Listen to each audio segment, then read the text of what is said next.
શ્રીજીનું ઉપદેશામૃત પાનું 322।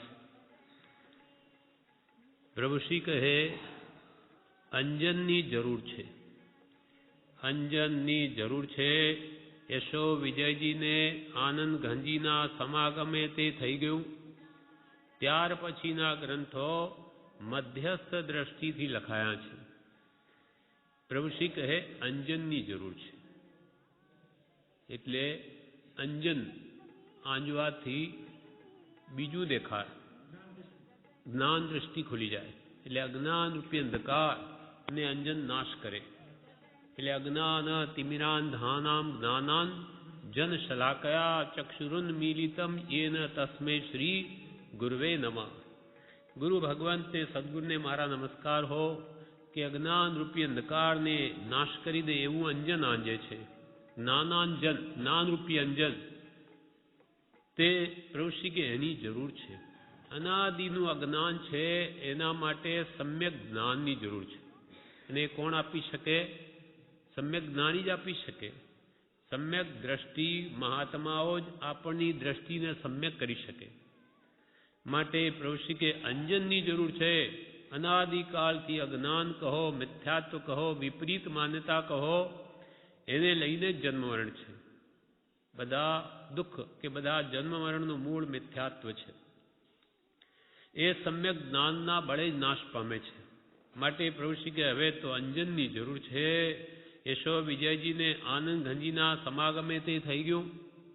આનંદ ઘનજી મળ્યા ત્યાર પછી યશો વિજયજીને પણ એ અંજન થઈ ગયું। નહીં તો ત્યાર પછી પહેલાના ગ્રંથો અમુક ખંડન મંડનની પણ વાતો આવતી, પણ આનંદગંજીને મળ્યા પછી મધ્યસ્થ દ્રષ્ટિ થઈ ગઈ। પછી તત્વની વાતો લખે પણ ખંડન મંડન નહીં।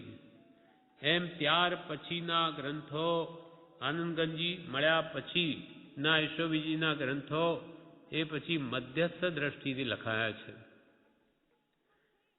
સાંજે પ્રભુશ્રી કહે સાંજે સંભાવ, ધીરજ, ક્ષમા, ખમી ખૂંદવું એ વીતરાગની આજ્ઞા છે।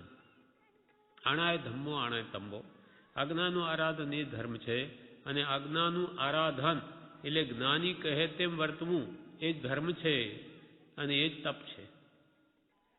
તો જ્ઞાનીની આજ્ઞા શું છે? તો કે સંભાવ, રાગ દ્વેષ મૂકી દઈ ને આત્માને સમભાવમાં લાવવો, એટલે કે ન રાગમાં જવું અને ન દ્વેષમાં જવું, સમતા ભાવમાં લાવવો। પ્રભુ કે આત્મા ક્યાં રહે? તો કે સમભાવમાં, એ એનો સ્વભાવ છે। રાગમાં દ્વેષમાં આપણે જઈએ છે એ વિભાવ છે, એનો ધર્મ નથી। માટે આ દંડાય છે। પરને પોતાનું માની બેસે તે ભાવ ચોરી છે। માટે આ જીવ કર્મથી દંડાય છે, જન્મ મરણ વધે છે। પ્રભુશ્રી કે સંભાવ, ધીરજ, ધીરજના ફળ મીઠા છે। ઘણા કાળના કર્મ બંધન કર્યા છે તો એ બધા જતા વાર લાગે। આજનું આજ કેવળ જ્ઞાન જોઈએ નહીં થાય। કેટલા કાળના કર્મો હોય તે પ્રમાણે સમય તો જોઈએ। જેમ કર્મોની ઘણી દેણદારી હોય તો ચૂકવતા વાર પણ લાગે। સંભાવ, ધીરજ, ક્ષમા, ખમી ખોંદવું, સહન કરવું। વિતરાગનો માર્ગ તો સહન કરવાનો છે। જે પાછો વાર કરે નહીં પણ સહન કરે કે એણે મને દુઃખ આપ્યું કે કંઈ પણ મારું બગાડ્યું એ નિમિત્ત બન્યો છે, બાકી એણે મારું કાંઈ બગાડ્યું નથી। બગડવું તો મારા કર્મને આધીન છે, એ તો નિમિત્ત બને છે। એવો ભાવ જો સદા જાગૃત રહે તો કોઈ પણ જીવ પ્રત્યે આપણને દ્વેષ બુદ્ધિ નહીં થાય કે એ તો બિચારો નિમિત્ત છે, એ મારું શું બગાડે। ભગવાન તો એમ કે છે તારું કોઈ બગાડી શકે નહીં અને તારું કોઈ સુધારી પણ નહીં શકે। તું જ તારા કર્મને આધીન તારું બગડે છે ને સુધરે છે, એવો ભાવ જો રહે ખમી ખૂંદવાનો તો એને નવા બંધન જ ન થાય। આ ભગવાન વિતરાગોની તો આજ્ઞા છે। પ્રભુશ્રી કે સંભાવ, ધીરજ, ક્ષમા, ખમી ખૂંદવું એ વીત રાગની આજ્ઞા છે। વીત રાગ, જેનો રાગ ગયો એવા વીતરાગ પરમાત્માની તો આજ્ઞા છે કે તમારે પણ તમારું પરમાત્મા સ્વરૂપ પ્રગટાવવું હોય તો સંભાવ કેળવો, ધીરજ રાખો અને પુરુષાર્થ કરે જાઓ અને ક્ષમાભાવ રાખો. ખમી ખૂંદો, કશાયોને ગરવા નહીં દો, એને જીતવાનો પ્રયત્ન કરો. એ વીતરાગની આજ્ઞા છે, સમજની જરૂર છે. પ્રભુ શ્રી કે આ બધું કેવી રીતે આવે? સંભાવ, ધીરજ, ક્ષમા વગેરે સમજણ જોઈએ. ક્ષમા સુખરૂપ છે એને સમજાય તો એનો પ્રયત્ન પણ કરે કે હું જો ક્રોધ કરીશ તો હું પોતે જ બંધાઈશ, સામાન્ય પણ હું દુઃખનું કારણ થઈશ, માટે મારે તો સહન જ કરવું. એવું જો ભાવ કેળવે, તેમ સહન કરે તો એ તત્ક્ષણ સુખી થાય. સામે કોઈ ક્રોધ કરે, બોલે તો કે આપણે નથી જ બોલવું, શું કામ, હમણાં નહીં તો મને દુઃખ થશે, બોલી જવાશે, પછી પશ્ચાતાપ થશે, મારા નિમિત્તે એ પણ વધારે દુઃખી થશે, એના કરતાં થોડું સહન જ કરી લઉં તો એનો ક્રોધ શમી જશે. હું એમાં ઘીની જેમ વળી બોલીશ તો એનો ક્રોધરૂપી અગ્નિ એની વધારે વધશે. એમ કરીને પોતે ક્ષમતા ભાવ રાખે તો એનો પારો નીચે આવી જાય, એનો કશાય મટી જાય. પણ આપણે પેલો 2 બોલે ત્યારે આપણે 4 બોલીએ, પેલો 8 બોલે, એમ કરતાં એ બળે ને આપણે બળીએ. એટલે કશાય હંમેશા દુઃખરૂપ જ છે, એ ભાવ સમજાવવો જોઈએ. એટલે પ્રભુ કે સમજણની જરૂર છે પ્રભુ, તો બધું સીધું થાય. આમ એકવાર સમજાવીએ આ કંઈ સમજણ આવે એમ નથી. અનાદિના કશાય ભાવો છે, એટલે વારંવાર કશાય મને દુઃખરૂપ છે, ભૂલી પણ જવાશે. એટલે કે એનો ઉદય આવે, બોલી પણ જવાશે, પણ પછી જો પશ્ચાતાપ થાય કે આજે ભૂલ થઈ, મારે રોકવાનો વિચાર ફરી બોલાઈ ગયો, હે ભગવાન તેવું મને ન હો, આ મેં ખોટું કર્યું, તો બીજી વાર કંઈક 2-5% ફરી મંદતા આવશે. એમ કરતાં કરતાં કશાય પર જય મેળવી શકાશે. આ મોટો જય છે. તપ જીવ કરી લે, પણ ખરું તપ આ છે. બધા બાહ્ય તપ કરીને પણ જીતવાના તો કશાયો છે. એટલે પ્રભુ છે કે આ જીવ બહારના તપ કરી શરીરને સૂકવી નાખે અને કશાયો એમને એમ રહી જાય. મૂળ જેને સૂકવવા છે અને બહારનું તપ વગેરે પણ જેને માટે છે, સ્વાધ્યાય પણ તપ છે, પણ એ કશાયોને સૂકવવા માટે છે. શરીર સૂકવી નાખે અને કશાયો રહી જાય. આ યમ નિયમો કહ્યું તે મનંતી વાર આજીવ આ જ કર્યું છે. બહારના તપ જપ કરી લીધા અને અંદરની વાસનાઓ, કશાયો, વિષયો બધા એમના એમ રહે છે. માટે એનો મોક્ષ થતો જ નથી. જીવ સર્વકર્મથી મુકાતો જ નથી. હવે અંતરંગ દોષો કાઢવા માટે આ બધા બાહ્ય તપ કે બાહ્ય સ્વાધ્યાય ભક્તિ બધા સહાયકારી છે. સંભાવ, ધીરજ, ક્ષમા, ખમી ખૂંદવું એ વીતરાગની આજ્ઞા છે. સમજની જરૂર છે. સમજ સાર સંસાર में સમજુ ટાળે દોષ, સમજ સમજ કર જીવ હી ગયા અનંતા મોક્ષ. શું સમજ્યા? કઈ સમજણ? તો કે આ કે આ કશાય ભાવો મને તત્કાળ બાળે છે અને એના કરેલા ભાવો તે વખતે મને ભવોભવ દુઃખ આપશે. પાછા વેર બંધાઈ ગયું તો ભવોભવ દુઃખ. તો એવા કશાય શું કામ કરું કે જે મને તત્ક્ષણ દુઃખી કરે અને ભવિષ્યમાં પણ મને દુઃખનું જ કારણ થાય? એવી સમજણ જો આવી જાય તો બધા છોડે. ભગવાન મહાવીર વગેરે બધા આપણા જેવા જ હતા. પહેલા એ કંઈ અનાદિથી તીર્થંકર નહોતા, આપણા જેવા જ માણસ જેવા માણસ જ હતા. પણ એમણે વસ્તુ સ્વરૂપ સમજી, આત્માનો મૂળ ધર્મ અવિનાશી કશાય રહિતપણું સમજી અને કશાયો ટાળવાનો, જીતવાનો પ્રયત્ન કર્યો, ઉપાય કર્યો, પુરુષાર્થ કર્યો તો જીતી લીધા. એમ આપણે કરીએ તો આપણે પણ આપણું પરમાત્મા સ્વરૂપ પ્રગટાવી શકીએ છીએ. પણ પુરુષાર્થ તો કરવો જ પડશે. આપણા કશાયો આપણે જ જીતવા પડશે. કોઈ જ્ઞાની કે ભગવાન કોઈ જીતી નહીં આપે.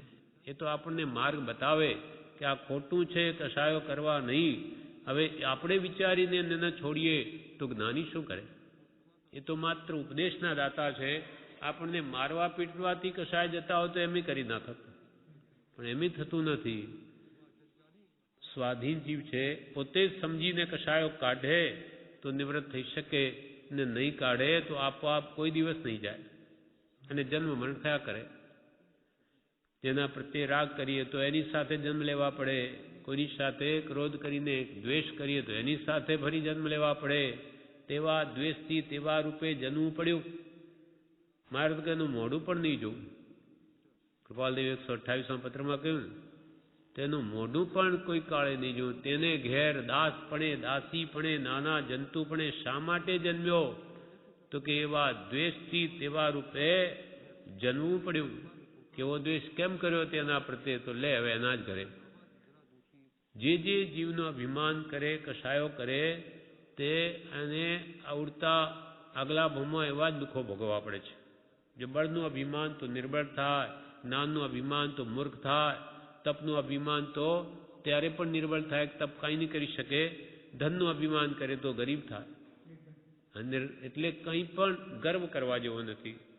તેમ આ સમજણની જરૂર છે. પ્રભુ એ આવી જાય તો બધું થઈ જાય. ગમે તેવા પાપી ગુણકા અને ચંડાલ જેવાના પણ ઉદ્ધાર થઈ ગયા છે.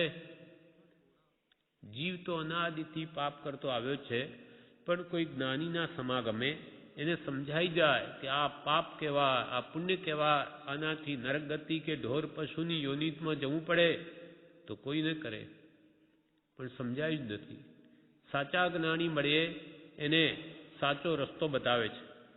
એટલે ગમે તેવા પાપી એ પણ સત્પુરુષના આશ્રય તરી ગયા.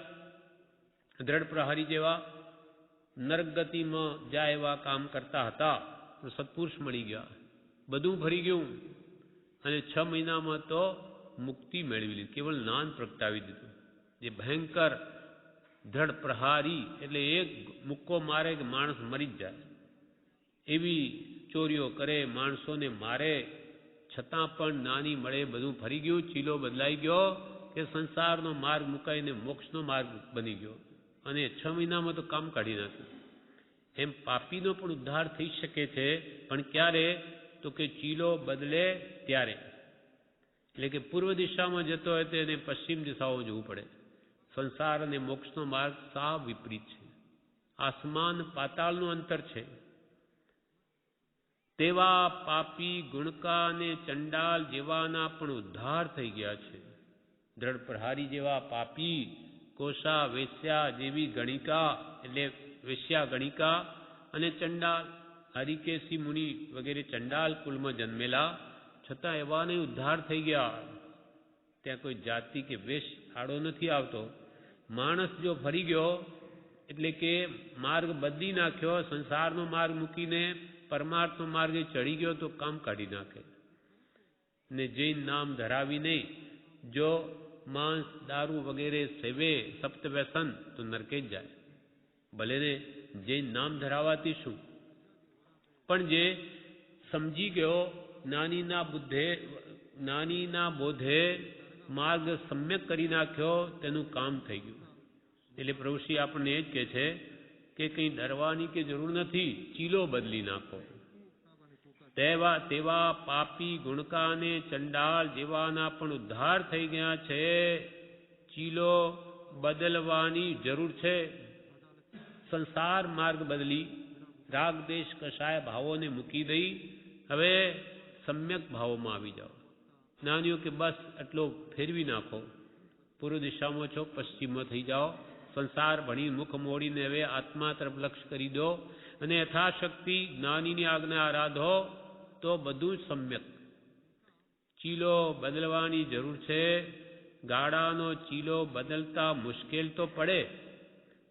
આપણે અનાદિની વૃત્તિઓ છે, એકદમ એને મૂકવી સહેલી નથી, જોર પડે. નાનીઓ કે ભાઈ વિષયોને ઘટાડો, કશાય ઘટાડો, એને પાલવતું નથી. પરિગ્રહ ઓછો કરો, મૂકી દો તો કે તો કેમ થાય? આ તો અમારું જે સુખ છે એ પણ તમે લઈ લો છો.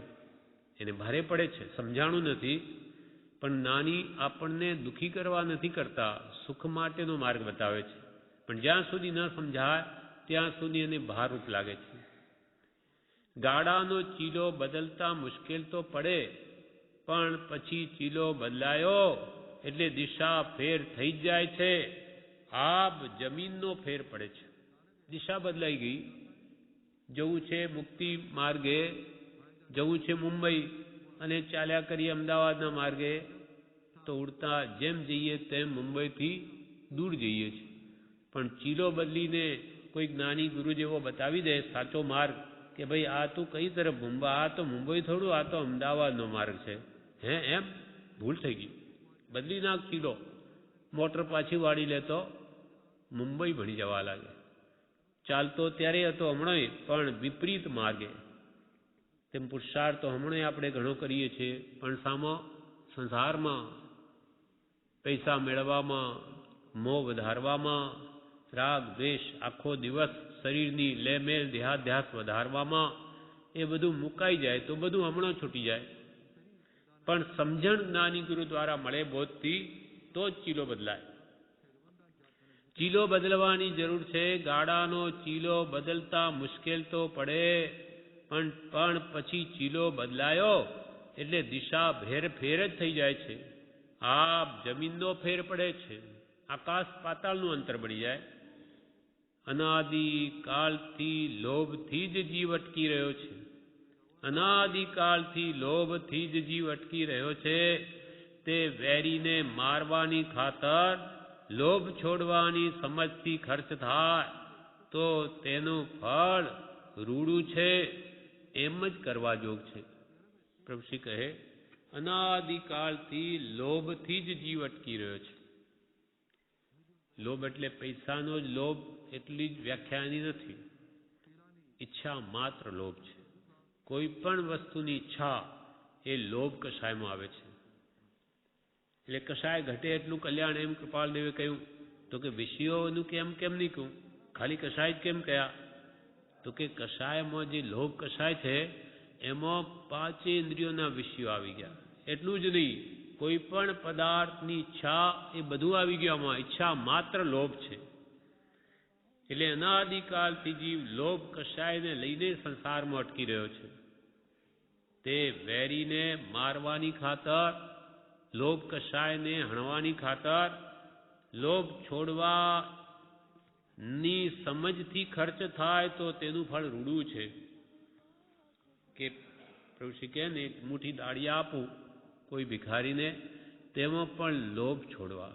આ મારા માનતો તો એટલું મારું નથી, પણ મુઠ્ઠી આપું છું તો મને આગલા ભવમાં એક ગુણી મળશે મુઠ્ઠીને બદલે. એવી જો ભાવના હોય તો એનો લોભ કશાય ઘટે નહીં, વધ્યો. અને એવી જ્યાં ઈચ્છા હોય છે ત્યાં એને ગુણી મળવાની પણ નથી. કેમ કે એની વૃત્તિ લોભની છે, અને લોભ એ તો કષાય છે, અને કષાયથી તો પાપ બંધાય, એમાં પુણ્ય ન બંધાય. નિષ્પ્ર ભાવનાથી જ પ્રાપ્તિ થાય છે. એટલે અનાદિકાળથી જીવ લોભથી જ અટકી રહ્યો છે. તે વેરીને મારવાની ખાતર, એટલે લોભ કષાયને ઘટાડવાની ખાતર, લોભ છોડવાની સમજથી કંઈ પણ હું ખર્ચ કરું તેથી મારો લોભ છૂટે. એ પ્રભુશ્રી કે પહેલાં ધ્યાન રાખો. એના માટે કરવું છે કે માન મોટાઈ કે આગલા ભમાં વિશેષ મેળવવા માટે નહીં. અનાદિથી મને આ લોભ કષાય પીડે છે, તે લોભ છોડવાની સમજથી ખર્ચ થાય તો તેનું ફળ રૂડું છે. કષાય ઘટે લોભ તો એને આગલા ભમાં જન્મ મરણથી મુક્ત કરી દે. એમ જ કરવા જોગ છે. પ્રભુશ્રી કે આમ જ કરવા જોગ છે. લોભ છોડવા માટે જ કર્તવ્ય છે. તારીખ 16/2/1926 સવારે 4 વાગે પરમ શુદ્ધ પ્રભાવક મંડળ તરફથી છપાતી શ્રીમદ રાજચંદ્રની બીજી આવૃત્તિ માટે લખેલી પ્રસ્તાવનાનું પ્રૂફ વંચાયું. તે પ્રસંગે પરમ શુદ્ધ પ્રભાવક મંડળથી પહેલી આવૃત્તિ છપાવેલી 1961માં મોહન મનસુખભાઈએ, કૃપાલદેવના ભાઈએ. પછી બીજી આવૃત્તિ જ્યારે છપાતી હતી તે વખતે એની પ્રસ્તાવના અહીંયા વંચાઈ હશે. તે વખતે કે છે સવારે 4 વાગે પરમ શુદ્ધ પ્રભાવક મંડળ તરફથી છપાતી શ્રીમદ રાજચંદ્રની બીજી આવૃત્તિ માટે લખેલી પ્રસ્તાવનાનું પ્રૂફ વંચાયું. તે પ્રસંગે એ કોની છે ખબર નહીં. એ પુસ્તક આપણી પાસે તો હવે ઘણી આવૃત્તિઓ થઈ ગઈ, ત્યાર પછીની છે. એ કોની છે ખબર નહીં, લાઇબ્રેરીમાં હશે કદાચ એ પુસ્તક. એ પ્રસ્તાવનામાં પરીક્ષક વૃત્તિ છે. એ કોણે લખી પ્રસ્તાવના? તો કે એમાં પરીક્ષક વૃત્તિ છે, જ્ઞાની પુરુષને માપવાનું. હા એવો ભાવ કે છે. એ પ્રસ્તાવનામાં પરીક્ષક વૃત્તિ છે. કોઈ પરીક્ષા લઈને છોકરાને ઇનામ આપે કે નંબર ઠરાવે તેવી સત્પુરુષની પરીક્ષા કરવાનો પ્રયત્ન છે. કે જાણે કોઈ માસ્તર છોકરાની પરીક્ષા લે અને એમાં નંબર આપે કે એને ઇનામ આપે, તેમ આ તો કે સત્પુરુષની પરીક્ષા કરવાની વૃત્તિ છે. તો એ કોનું ગજું? સત્પુરુષને કોણ માપી શકે? સત્પુરુષને માપનાર સત્પુરુષ જ હોય. હા, એ કોટીનો જ પુરુષ જોઈએ.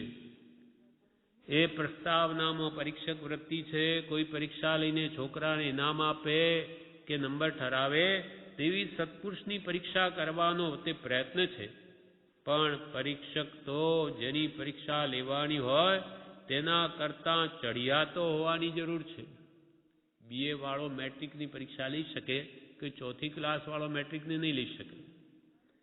તો એથી વિશેષ ચડિયાતો હોવો જોઈએ. એટલે પોતાની સમજની કિંમત વિશેષ ગણીને સત્પુરુષની દશા તેમાં સમાય તેવી ગણીને તેને સરપાવ આપતા હોય તેમ આટલી બક્ષિસને પાત્ર તે છે તેવી વૃત્તિ એ શબ્દો ઉપરથી જણાય છે. પ્રભુશ્રી કહે જાણે પોતાની સમજની કિંમત વિશેષ, એટલે હું તો જાણે વિશેષ જાણું છું સત્પુરુષ કરતા, એટલે પોતાની સમજની કિંમત વિશેષ ગણી અને સત્પુરુષની દશા તેમાં સમાય, એટલે હું તો સત્પુરુષ નહીં માપી શકું. અનંતાનુમંદનો જ પ્રકાર છે. કૃપાલદેવ લખ્યું ને કે મણિ રૂપ ઘર આખું મણિઓનું બનેલું હોય, તેમાં કાણું શોધે. કાણું ક્યાં છે? અને શોધીને પછી પોતાને હોશિયાર માને કે હું કેવો કે ભગવાન મહાવીરના વચનોમાં ભૂલ કાઢી. મારા જેવો હોશિયાર કોણ? કેટલી બધી અજ્ઞાનતા ની હદ છે, પરાકાષ્ઠા છે. ભગવાન તીર્થંકર સર્વજ્ઞ અને આને તો એનો અંશ પણ નથી એવો અજ્ઞાની જીવ ભગવાનના વચનોમાં ભૂલ કાઢે. ભૂલ પોતાની છે મોટા મોટી, એનું એને ભાન નથી. આ અનંત સંસાર રઝળવાના કારણ છે. હા, એટલે પ્રભુશ્રી કહે તે જ્ઞાનીને માપવાની પોતાની સમજની કિંમત વિશેષ ગણીને સત્પુરુષની દશા તેમાં સમાય તેવી ગણીને તેને સરપાવ આપતા હોય તેમ આટલી બક્ષિસને પાત્ર તે છે તેવી વૃત્તિ તે શબ્દો ઉપરથી જણાય છે. સત્પુરુષની પરીક્ષા કરવાનું કોનું ગજું? પ્રભુશ્રી કહે સત્પુરુષની પરીક્ષા કરવાનું કોનું ગજું? સત્પુરુષને બરાબર ઓળખે તે સત્પુરુષ જેવો જ હોય. સત્પુરુષને જો બરાબર ઓળખે તો કે એ પણ સત્પુરુષ જેવો જ હોય, નહીં તો એની કોણ પરીક્ષા કરી શકે? પરીક્ષકની તો વાત જુદી છે. ઓળખાણ માટે પણ મુમુક્ષુતા જોઈએ. મુમુક્ષુના નેત્રો મહાત્માને ઓળખી લે છે. પ્રભુશ્રીજીએ પહેલી જ મુલાકાતે કૃપાલદેવને કેવી રીતે ઓળખી લીધા? મુમુક્ષુતા હતી એવી. નહીં તો પોતે દીક્ષિત મુનિ અને એક વણિક વેશમાં રહેલા પરમાત્મા સ્વરૂપને પાવેલા એવા પુરુષને સમજી લેવા એ કંઈ સામાન્ય માણસનું કામ નથી. કેટલી બધી યોગ્યતા હશે. પહેલી જ મુલાકાતે સાષ્ટાંગ દંડવત કરે છે, એટલે કેટલી દ્રષ્ટિ નિર્મળ હતી એમની, તો ઓળખા. નહીં તો આપણા જેવા તો ઓળખી જ ન શકે.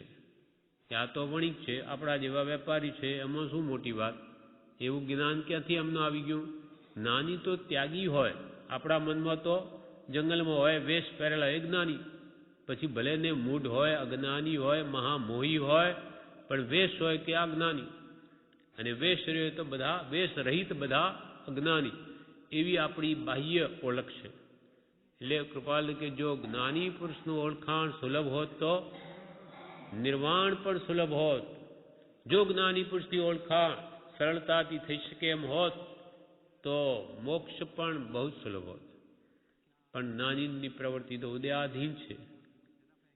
ઉદયને આધીન એની વર્તન હોવાથી એની ઓળખાણ કોઈક વિરલાને જ થાય છે, યોગ્ય જીવને જ થાય છે. એટલે પ્રભુશ્રી કહે સત્પુરુષની પરીક્ષા કરવાનું કોનું ગજો? સત્પુરુષને બરાબર ઓળખે તે સત્પુરુષ જેવો જ હોય, એ તો પોતે સત્પુરુષ જેવો જ હોય, તે જ જ્ઞાની પુરુષને ઓળખી શકે. એટલે આપણી શક્તિ આપણામાં છે નહીં. એટલે પ્રભુશ્રી આપણને ચેતાવે છે કે તું કોઈને પણ જ્ઞાની કે અજ્ઞાની કાંઈ પણ કહીશ નહીં. તને બતાવીએ છીએ સાચો પુરુષ કે જે જ્ઞાની પુરુષથી અમને લાભ થયો છે એવા પરમ કૃપાળુ દેવને બતાવીએ છીએ. જેથી અમને અનુભવ થયો, આત્મજ્ઞાન થયું, એ પુરુષને વળગો, એની આજ્ઞા માનો, એ કહે તેમ કરો તો તમારું પણ અવશ્ય થશે. આ અમે તમારી જવાબદારી લઈએ છીએ, માર્ગ ખોટો નથી માટે. બાકી પ્રભુશ્રી અમને પ્રભુ ભાવદુખ વાલા નથી કે તમને ખોટે માર્ગે ચઢાવી દઈએ એટલે તમે રજડો અને અમે રજડીએ. પણ આ સત માર્ગ છે. સત એટલે આત્માને પામેલા આપ્ત પુરુષ છે. મોક્ષ માર્ગમાં વિશ્વાસ કરવા લાયક એવા પરમ કૃપાળુ દેવ તમને બતાવીએ છીએ. માટે એને ભજો અને અમારા જેવો તમે પણ પરમાનંદ પામો. એમ આગળ જણાવે છે, જે આપણે આવતીકાલે ઉપદેશામૃત પાનું 322 તારીખ 17/2/1926 સવારે તીર્થંકર પ્રકૃતિની સ્થિતિનો ઉત્કૃષ્ટો બંધ ક્યારે પડે તે સંબંધી ગોમઠ સારજીના કર્મકાંડના બીજા અધિકારના વાંચન પ્રસંગે તીર્થંકર પ્રકૃતિનો ઉત્કૃષ્ટ બંધ ક્યારે પડે એ સંબંધી ગોમઠસાર કર્મકાંડમાં વંચાતું હતું. તે સંબંધે તે નિમિત્તે પ્રભુશ્રી બોલ્યા, સંકીર્તનું કેટલું મહાત્મ્ય છે, સમ્યક દર્શનનું કેટલું મહાત્મ્ય છે. અસંયત સમ્યક દ્રષ્ટિ મનુષ્યના ઉત્કૃષ્ટ સંશ્લેષ પરિણામ નરક ગતિની સન્મુખ થાય ત્યારે હોય છે. અને તે વખતે તીર્થંકર પ્રકૃતિની સ્થિતિનો ઉત્કૃષ્ટ બંધ પણ પાડે છે.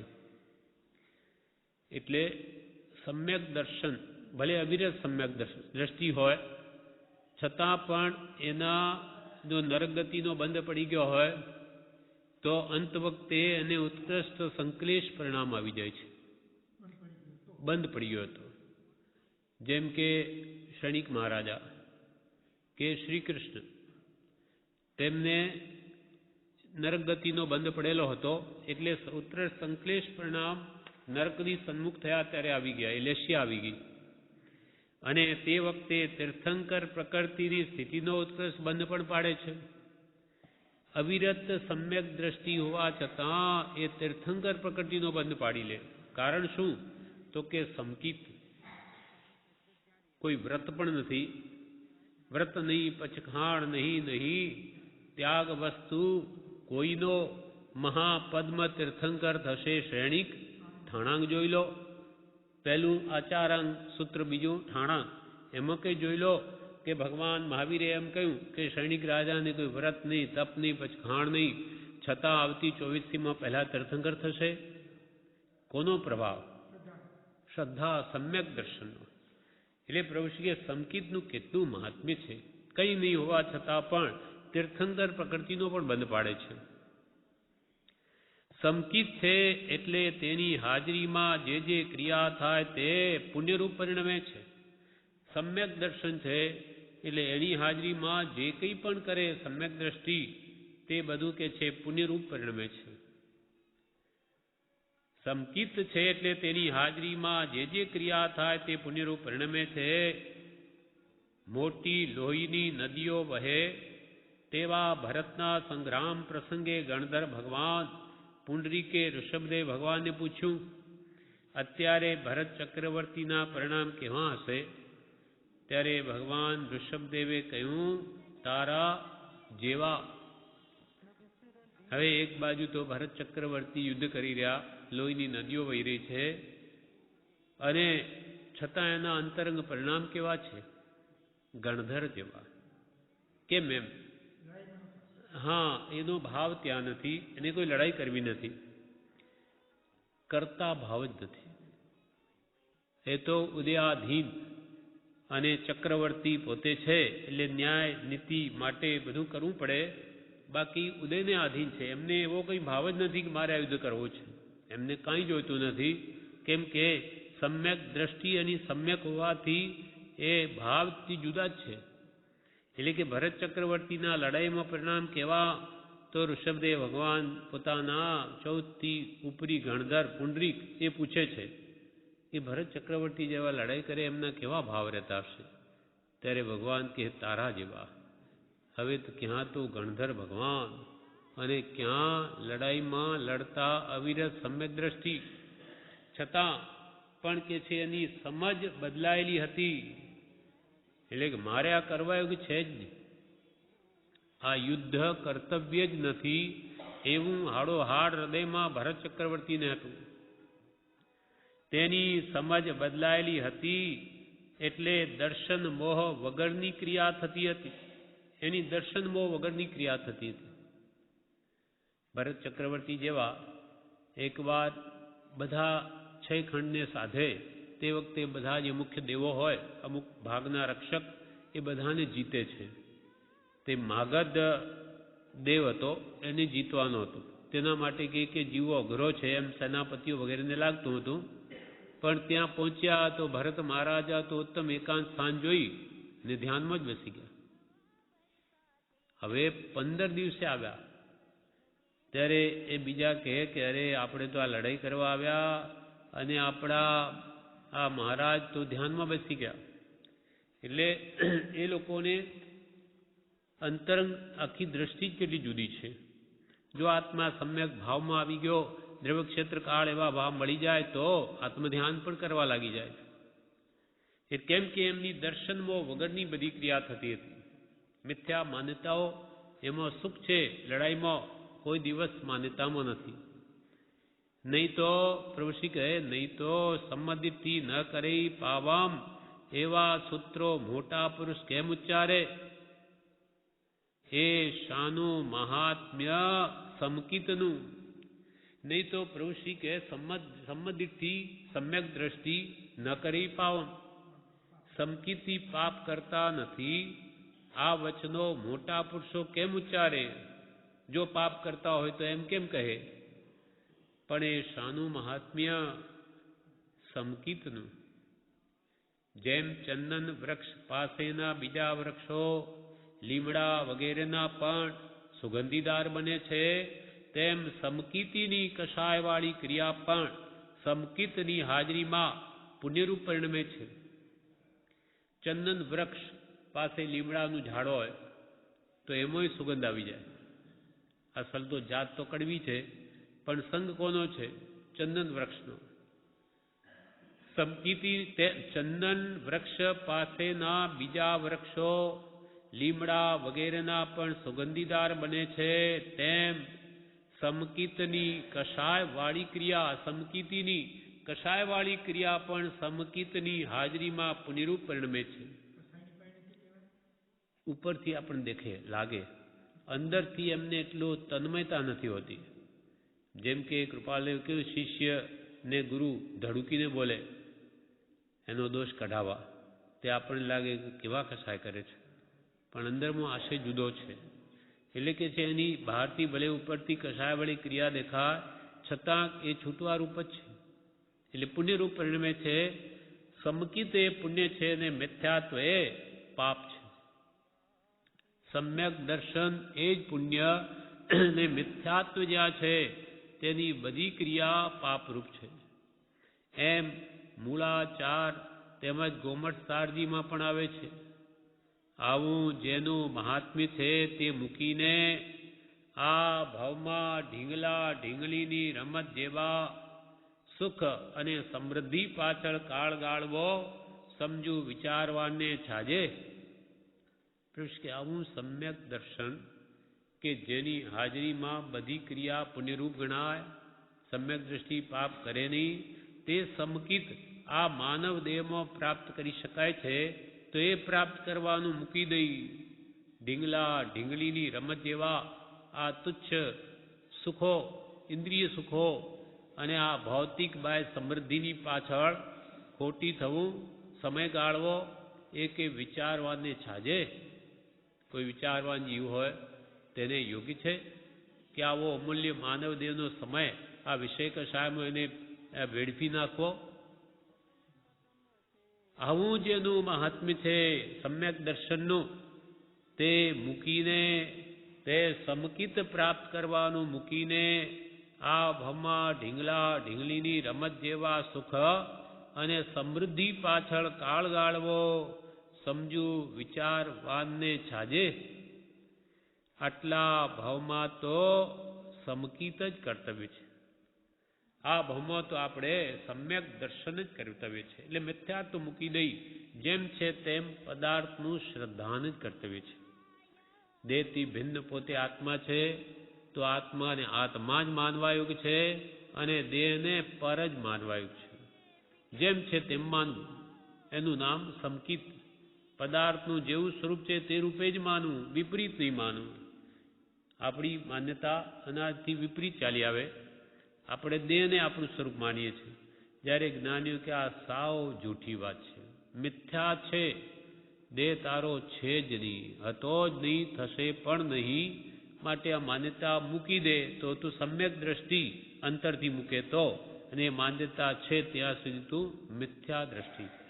તારી દ્રષ્ટિમાં મિથ્યાત્વ છે, જૂઠાપણું છે કે તું દેહને પોતાનો માને, કુટુંબને મારું માને. એ બધી જ ખોટી વાત છે, કેમ કે એમ છે નહીં. એટલે પ્રભુશ્રી કહે છે આ ભાવમાં, આટલા ભાવમાં તો સમકિત જ કર્તવ્ય છે.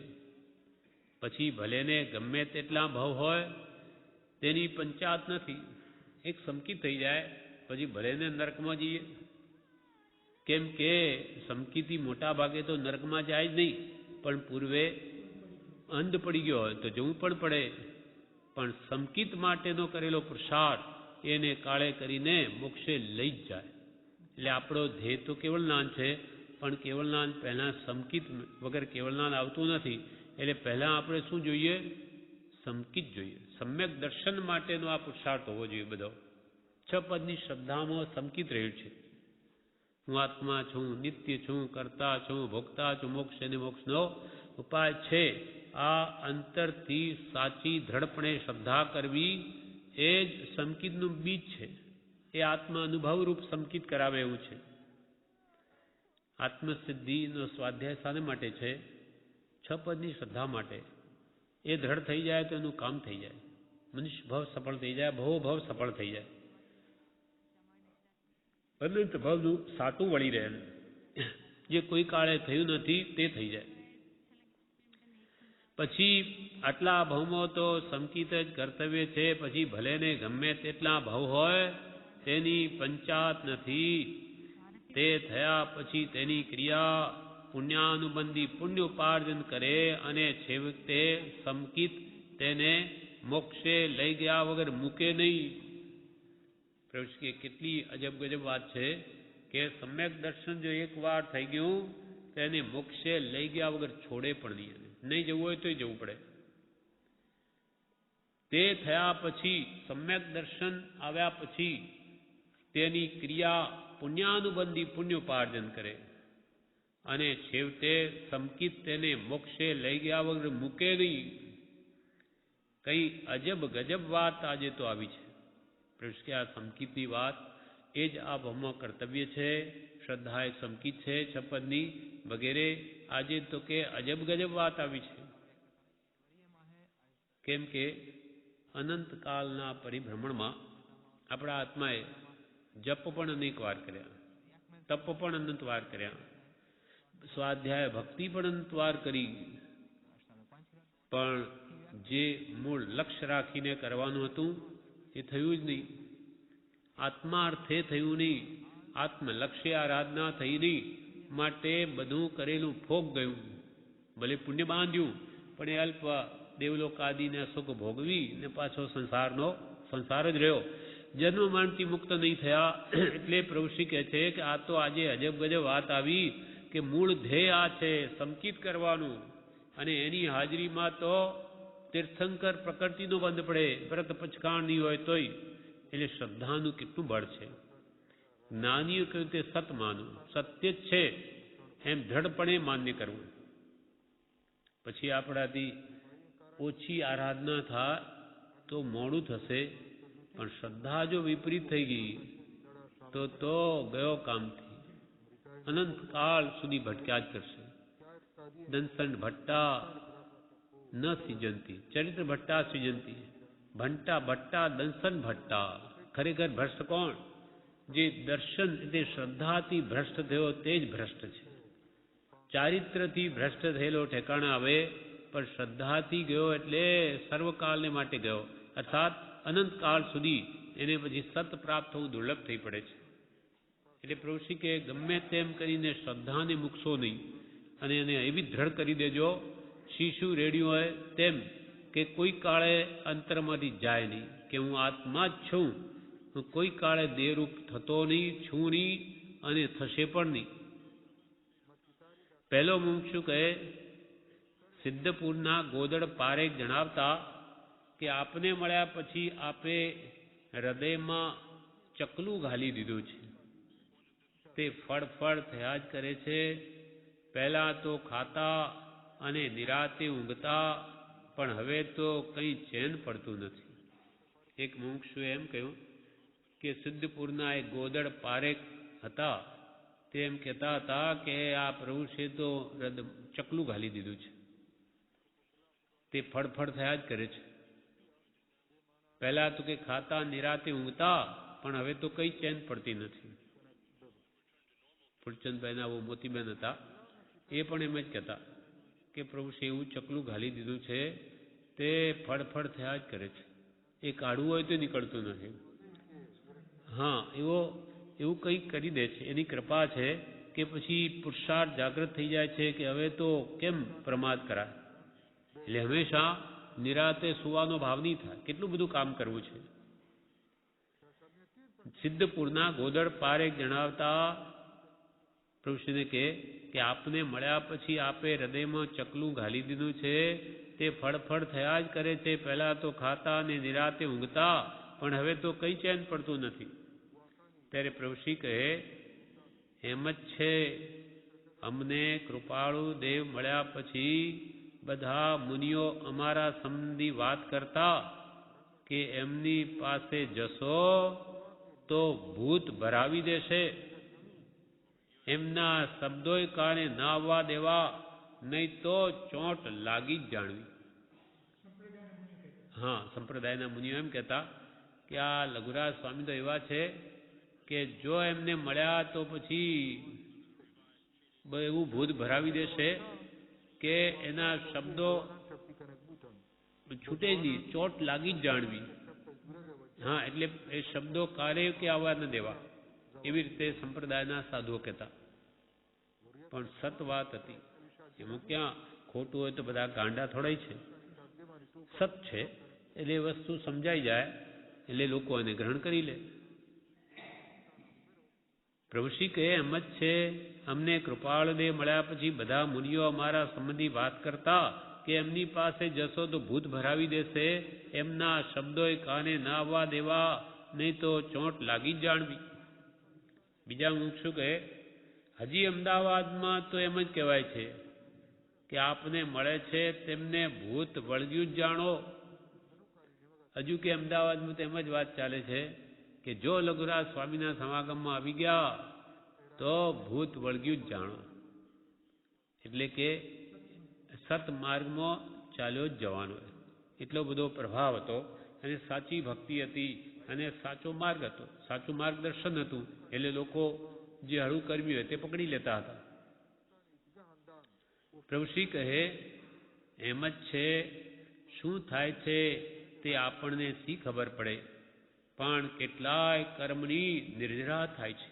કર્મની કોડ ખપે છે તે તો જ્ઞાની જાણે છે. ત્રીજો મુમુક્ષુ કહે, એટલે કે સતમાર્ગને જે પકડે તેના કર્મની કોડ ખપે, જ્ઞાની એ બધું જાણે છે. ત્રીજો મુમુક્ષુ કહે, મેં ક્યાંય વાંચ્યું છે કે શાસ્ત્ર વાંચેલું સમજણ ન પડે તો પણ જો શબ્દો કાનમાં પડે તોય આવતા ભાવમાં પણ તેના સંસ્કાર જાગી તે સમજાય છે અને મોક્ષનું કારણ થાય છે. ત્રીજા મુમુક્ષુએ કહ્યું, મેં એવું પણ ક્યાંય વાંચેલું છે કે ભલે શાસ્ત્રો સમજણ ન પડે પણ ભાવથી જો સાંભળે, શબ્દો પણ કાનમાં પડે તો એને આવતા ભાવમાં સંસ્કાર ઉગી નીકળે છે અને ત્યારે એ વસ્તુ સમજાય છે ને. એટલે ભલે આ ભાવમાં ન સમજાય પણ ભાવ જો સમજવાનો છે તો જ્ઞાનાવર્ણીય કર્મનો ક્ષોભમ થાય છે. એટલે કાળે કરીને એને સમજાતું થઈ જાય છે. ત્રીજા મુક્ષુ કહે, મેં ક્યાંય વાંચ્યું છે કે શાસ્ત્ર વાંચેલું સમજણ ન પડે તો પણ જો શબ્દો કાનમાં પડે તોય આવતા ભાવમાં પણ તેના સંસ્કાર જાગી તે શાસ્ત્ર સમજાય છે અને મોક્ષનું કારણ થાય છે. ત્યારે પ્રભુશ્રી કહે, એ વાત સાચી છે. તો કે એ વાત સાચી જ, ખોટી નથી. સાંજે 194 પત્રના સ્વાધ્યાય પ્રસંગે કૃપાળુના વચનો. હે આયુષ્ય મનો, આ જીવે સર્વે કર્યું છે, એક આ વિના તે શું? તો કે નિશ્ચય કહીએ છીએ કે સત્પુરુષનું કહેલું વચન, તેનો ઉપદેશ તે સાંભળ્યા નથી અથવા રૂડે પ્રકારે કરી તે ઉઠાવ્યા નથી અને એને જ અમે મુનિઓનું સામાયિક આત્મ સ્વરૂપની પ્રાપ્તિ કહ્યું છે. હે આયુષ્ય મનો, હે ભવ્યાત્માઓ, આ જીવે સર્વે કર્યું છે. બધી જ જાતની ક્રિયા મોક્ષ માર્ગ માટે પણ કરી છે. એકે સાધન બાકી રહ્યું નથી, પણ સૌ સાધન બંધન થયા રહ્યો ન કોઈ ઉપાય. કેમ કે સત સાધન સમજો નહીં ત્યાં બંધન શું જાય? હા, સત સાધન જ હું સમજો નહીં સત્પુર દ્વારા તો મારા કર્મના બંધન ક્યાંથી જાય? માટે અનાદિકાળમાં કરેલા બધા સાધનો ફોક ગયા. હે આયુષ્યનો, આજીવે સર્વે કર્યું છે, એક આ વિના. એક આ નહીં કર્યું, બીજું બધું કર્યું. એક આ વિના તે શું? તે શું? તો કે નિશ્ચય કહીએ છીએ, નક્કી તમને કહીએ છીએ કે એણે સત્પુરુષનું કહેલું વચન, તેનો ઉપદેશ તે સાંભળ્યા નથી. તો કે સાંભળ્યા છે, તો સાંભળ્યા હોય તો રૂડે પ્રકારે કરી ઉઠાવ્યા નથી. એટલે સત્પુરુષનું કહેલું વચન, તેનો ઉપદેશ તે સાંભળ્યા નથી. અને કોઈ કે મેં સાંભળ્યા છે તો, કેમ કે તીર્થંકરની સભામાં જઈ આવ્યો, સાંભળ્યા હોય તો અથવા રૂડે પ્રકારે કરી તો ઉઠાવ્યા નથી. જે પ્રેમપૂર્વક ભાવ ભક્તિ સહિત જ્ઞાનીની આજ્ઞા ઉપાસવી જોઈએ, એમણે કયા પ્રમાણે કરવું જોઈએ તેને કર્યું, તો સાંભળેલું શું કામ? પણ અથવા તે રૂડે પ્રકારે કરી તે ઉઠાવ્યા નથી અને એને જ એટલે કે જ્ઞાનીના વચન ભાવ ભક્તિથી સાંભળી રૂડે પ્રકારે ઉઠાવવા અર્થાત તે પ્રમાણે વર્તવું, એને જ અમે મુનિઓનું સામાયિક કહ્યું છે. સમતા સામાયો એટલે આત્મ સ્વરૂપની પ્રાપ્તિ કહ્યું છે. સંભા એ આત્માનો ધર્મ છે, આત્મા સ્વભાવમાં આવી જાય. પણ ક્યારે? તો કે જ્ઞાનીને ઓળખે, ભાવ ભક્તિથી એની આજ્ઞા આરાધે, તે પ્રમાણે વર્તે તો એને આત્મ સ્વરૂપની જરૂર પ્રાપ્તિ થાય. અથવા રૂડે પ્રકારે કરી તે ઉઠાવ્યા નથી અને એને જ અમે મુનિઓનું સામાયિક આત્મ સ્વરૂપની પ્રાપ્તિ કહ્યું છે. અમે કૃપાળુ દેવને મળ્યા પછી બીજા સાધુઓ એમ કહેતા કે અમે બગડી ગયા છીએ. તેથી એક સાધુ અમારા પર ભાવ રાખતો, તે મારી પાસે આવીને કહે, તમે જે કરો છો તે મેં સાંભળ્યું છે, તે ગમે તેમ હો પણ મહાવીરના કહેલા સૂત્રો ઉપર શ્રદ્ધા રાખજો, આટલું મારું કહ્યું માનજો. એક કૃપાલ દેવને પ્રભુશ્રી મળ્યા એટલે બીજા સાધુ એમ કે હવે તો મુનિ બગડી ગયા, ગ્રસ્તને ગુરુમાને બગડી ગયા. અને એમાંનો એક સાધુ જેને મારા પ્રત્યે વધારે ભાવ હતો તે આવીને શું કહે કે તમે જે કરો છો તે મેં સાંભળ્યું છે, તે ગમે તેમ હો પણ મહાવીરના કહેલા સૂત્રો ઉપર શ્રદ્ધા રાખજો, છે જ કે આટલું મારું માનજો. ત્યારે પ્રભુશ્રી કહે કે સૂત્રાભિનિવેશ એ પણ મિથ્યાત્વ છે. નહીં તો અમારે વીતરાગના વચનનો ક્યાં અનાદર છે? અમારે કંઈ એના વચનથી અનાદર કરવો છે, વિપરીત વર્તવું છે, અમારે કંઈ મરવું છે, ડૂબી મરવું છે? પણ સૂત્રનો અભિનિવેશ સમજાયું નથી સૂત્ર, પણ સૂત્રમાં કહ્યું તે સાચું, પણ કઈ અપેક્ષાએ કેમ છે એ કંઈ સમજ્યા વગર ધડ પકડી રાખે તે પણ મિથ્યાત્વ છે. સૂત્રાભિનિવેશ એ પણ મિથ્યાત્વ છે. નહીં તો અમારે વીતરાગના વચનનો ક્યાં અનાદર છે? આ પ્રમાણે આગળ જણાવે છે. જે આપણે આવતીકાલે પ્રભુ શ્રી કહે છે, સૂત્રાભિનિવેશ એ પણ મિથ્યાત્વ છે. સૂત્ર અભિનિવેશ એટલે સૂત્રનો આગ્રહ કે અમારા સૂત્રમાં કહ્યું તે સત્ય છે એમ પોતે માનતા હોય તો સૂત્રાભિનિવેશ એ પણ મિથ્યાત્વ છે. નહીં તો અમારે વીતરાગના વચનનો ક્યાં અનાદર છે? સો અમને સૂત્ર પણ શ્રદ્ધા નથી. વિતરાગના વચન પ્રત્યે અમને કે અનાદર હોય પણ પોતાની સમજે સમકિત માનવું યોગ્ય નથી. પોતાની સમજણે અમને સમકિત થઈ ગયું અને અમે જે સમજીએ છીએ એનો અર્થ એ સત્ય છે એમ માનવું તે મિથ્યા છે, યોગ્ય નથી. આજે તો ઘર ઘરનું સમકિત થઈ ગયું છે. આજે તો ઘર ઘરનું સમકિત થઈ ગયું છે.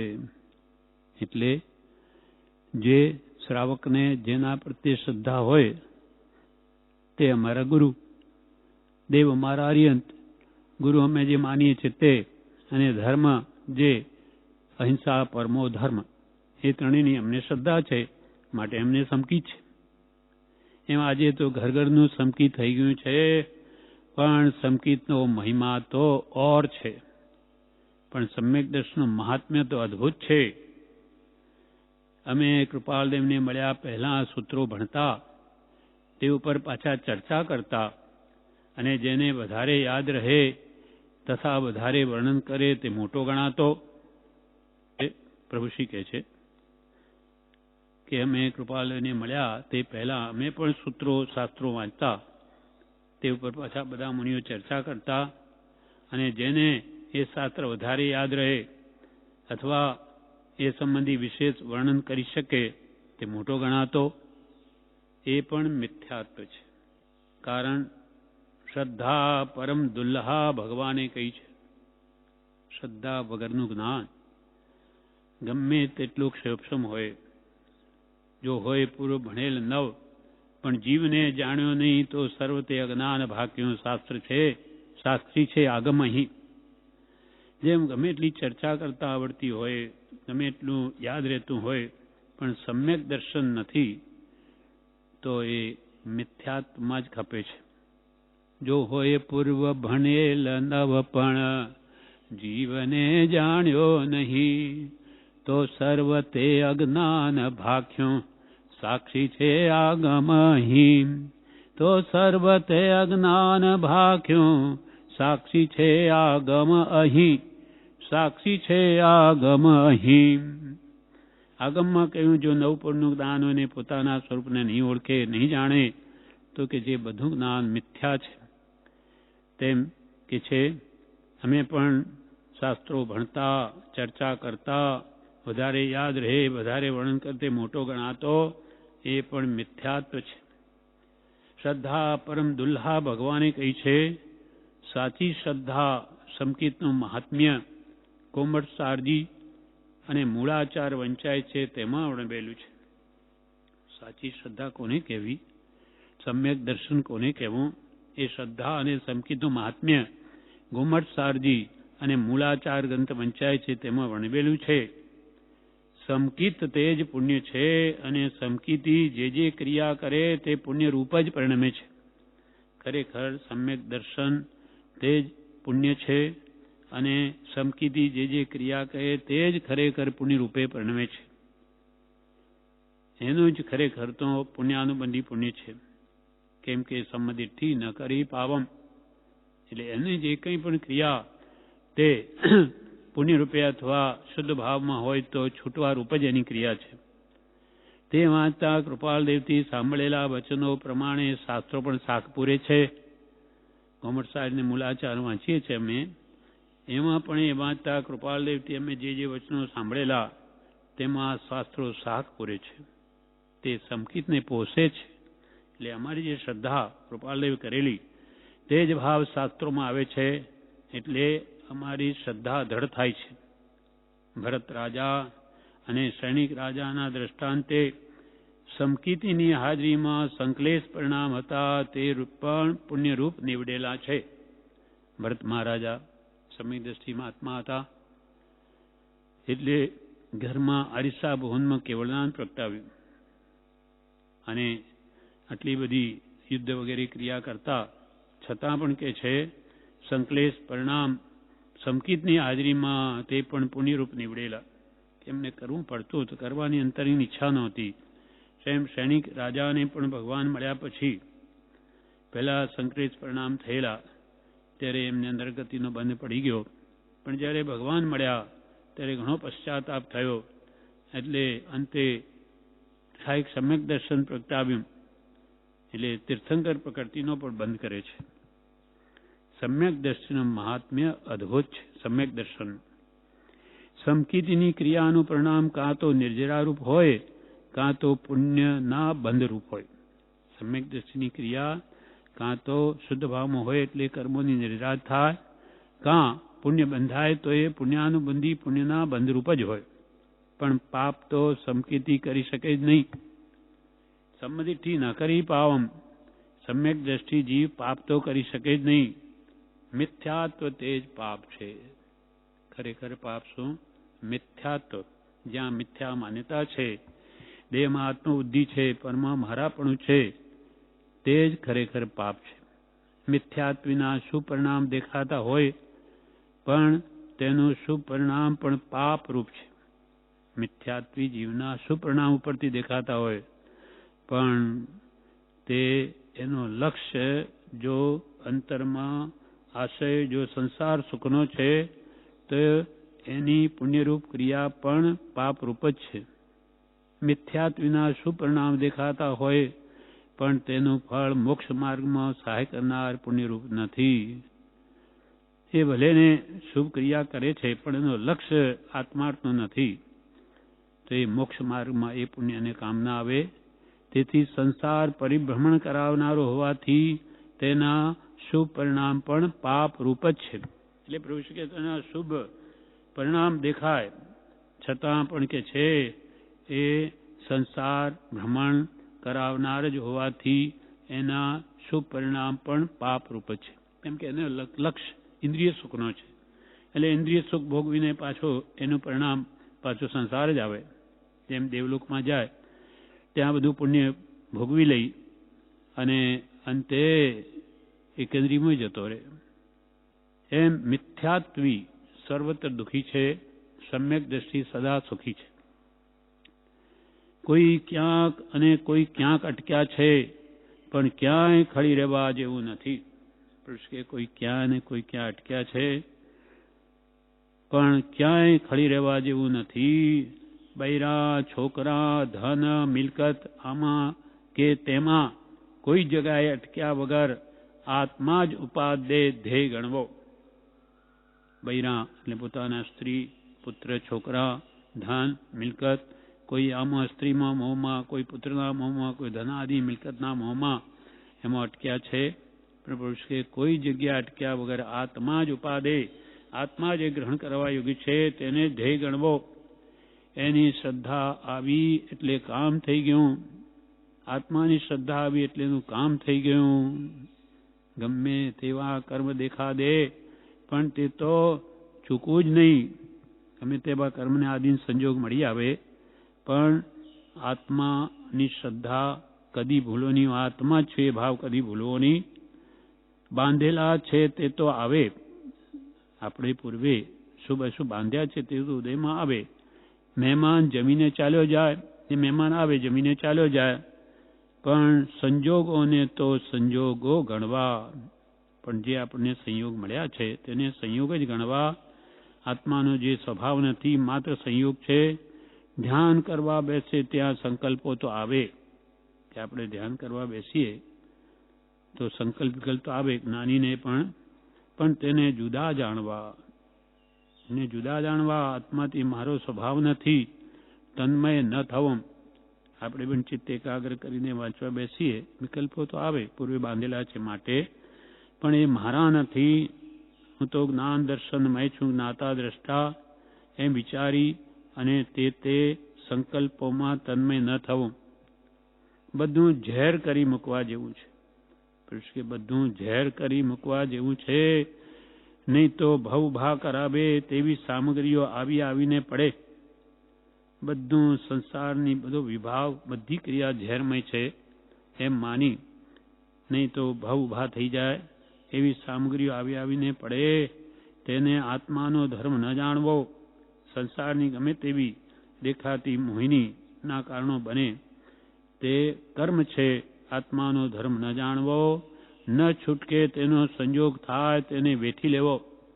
ન સુનકે કુટુંબ, પુત્ર, પરિવાર આદિનો સંયોગ થાય તેને સંભાવે ભોગવી લેવું, તેમાં આસક્તિ ન કરવી. ન છૂટકે તેનો સંજોગ થાય તેને વેઠી લેવો. લાગ્યું તે ભોગવીએ છૂટકો.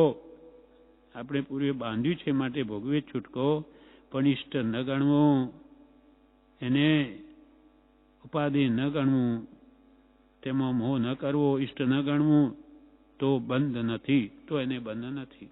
એ પ્રમાણે સુખ દુઃખના કારણો ઋણાનુબંધે જે આવવાના આવશે જ, કુટુંબનો પણ સંજોગ, પણ તેમાં રાગ ન કરવો, નહીં તો બંધ થશે. અને ઇષ્ટ ન ગણવું, રાગ દ્વેષ ન કરે તો કે જે બંધ નથી. આમ ભેદ પડે તો બહિરાત્મા મટી અંતરાત્મા થાય. આમ દ્રષ્ટિમાં ભેદ રાખે કે આ મારું નહીં, હું તો આત્મા છું, જ્ઞાનીએ જાણ્યો, જેવો જોયો અનુભવ્યો તેવો. આમ ભેદ પડે તો બહિરાત્મા મટીને અંતરાત્મા થાય, સમ્યક દર્શન થાય ને. અને એમ કરતા કરતા દીનબંધુની મહેર નજરથી આનંદ ઘન પદ પાવે. આવી રીતે જે ભાવના ભાવે તે કે છે ભગવાનની કૃપાથી આનંદ ઘન પદ પાવે. પ્રભુ શ્રીજીનું ઉપદેશામૃત, પાનું 324, તારીખ 18/2/1926, સવારે. પ્રભુશ્રી કહે, કોઈ સાંભળે અને સમજણ ન પડે તો કેમ? કોઈ સાંભળે અને સમજણ ન પડે તો કેમ? પ્રભુશ્રી કે કોઈ સત્પુરુષનો બોધ ભાવપૂર્વક સાંભળે પણ સમજણ ન પડે તો એનું કેમ? એનું કંઈ ફળ મળે કે નહીં? પ્રભુશ્રી કહે, કોઈ સાંભળે અને સમજણ ન પડે તો કેમ? મુનિ મોહનલાલજી કહે, સમકીતીને બધું સવળું છે. મોહનલાલજી એમ જવાબમાં કહ્યું કે જેની દ્રષ્ટિ સમ્યક છે, જેને સત્પુરુષ પ્રત્યે શ્રદ્ધા છે, તેનું બધું સવળું છે. ભલે એને સમજણ પડે કે ન પડે, શ્રદ્ધા છે ને, ભાવથી સાંભળે છે. મુનિ મોહનલાલજી પ્રભુશ્રી કહે, કોઈ સાંભળે અને સમજણ ન પડે તો કેમ?